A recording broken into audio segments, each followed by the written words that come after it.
বেশ কিছুদিন উত্তরবঙ্গ সফরের পর ফিরে গেলেন রাজ্যপাল জগদীপ ধনখড়। শনিবার তিনি বাগডোগরা বিমানবন্দরে এসে সেখান থেকে দিল্লির উদ্দেশ্যে রওনা দেন। উদয়পুরে তার কিছু কর্মসূচি রয়েছে। বাগডোগরা বিমানবন্দরে তিনি সাংবাদিকদের সঙ্গে কথা বলার সময় বিভিন্ন ইস্যুতে রাজ্যের তৃণমূল সরকারের সমালোচনা করেন। Was very painful. Several people have sent me videos. I have seen those videos. My heart bleeds. There could not have been more mismanagement. There could not have been more failure of administration. If we get into every facet of it, those who were supposed to maintain the atmosphere there, control the number of people present, in the event of crisis, engage into some remedial steps, there was complete failure. This can't be countenanced. Do you think government is responsible for that? Those who were supposed to oversee it must be held accountable in exemplary manner. Sir 7 तारीख को विधानसभा में जो राज्यपाल के छोड़कर मुख्यमंत्री ने DC chancellor होगा, ये बिल आएगा विधानसभा में, उसके बाद राज्यपाल के पास जाएगा। इसके बारे में आप क्या बोलिएगा? बिल के लिए क्या बोलिएगा?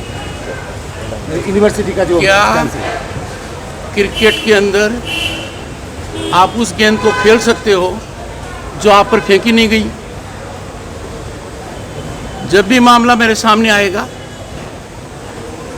कानून के हिसाब से एग्जामिन करूंगा। सर 3 बार जाने के बाद वो कैंसिल हो जाता है, फिर बिल ऑटोमेटिकली पास हो जाता है, ऐसा कुछ कानून है? आप कानून सीखने की कोशिश करें, तब आपके समझ में आएगा। सर मेरा क्वेश्चन का सवाल ऐसा नहीं है सर, मेरा क्वेश्चन का सवाल नहीं है। आ रहा हूं, ऐसी हालत नहीं है। सर आप बोलिए। Education is in concurrent list, इतना कहना काफी है। राज्यपाल की हैसियत से मेरा दायित्व है कि जो भी विषय मेरे समक्ष आएगा उसका अध्ययन करूंगा, मुझे कानून के अनुसार ठीक लगेगा वो कदम उठाऊंगा। अभी तक न कोई बिल आया है, न विधानसभा में चर्चा हुई है, न विधानसभा ने पारित किया है, न मेरे समक्ष आया है। ऐसे विषय पर टिप्पणी करना और प्रश्न पूछना दोनों ही सही नहीं है। आपने प्रश्न किया, पश्चिम बंगाल इस बात को देख रहा है। जो लोग छाती ठोक कर कहते हैं कि power of truth, they will have to face music of truth. सच्चाई का सामना करना पड़ेगा। छाती ठोक कर कोई कहे कि मैं ये बात 1000 बार कहूंगा, पूरे बयान का मैंने अध्ययन किया है। It's a shameful attack on an individual judge who exposed country's most severe recruitment scam. किनको नौकरी दी गई जो परीक्षा में सम्मिलित नहीं हुए?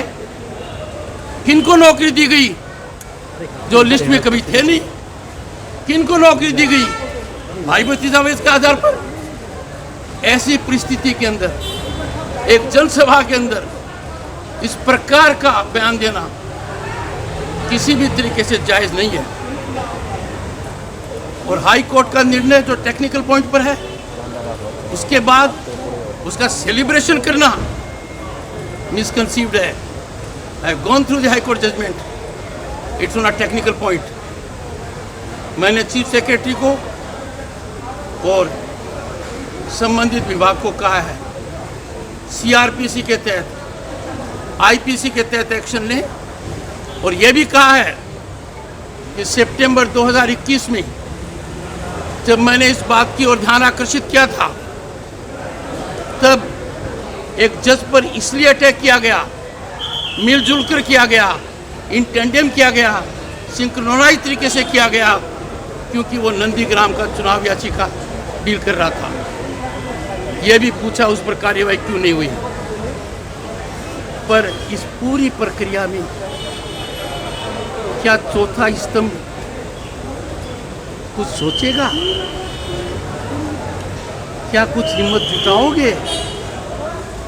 क्या अपने दायित्वों को समझोगे?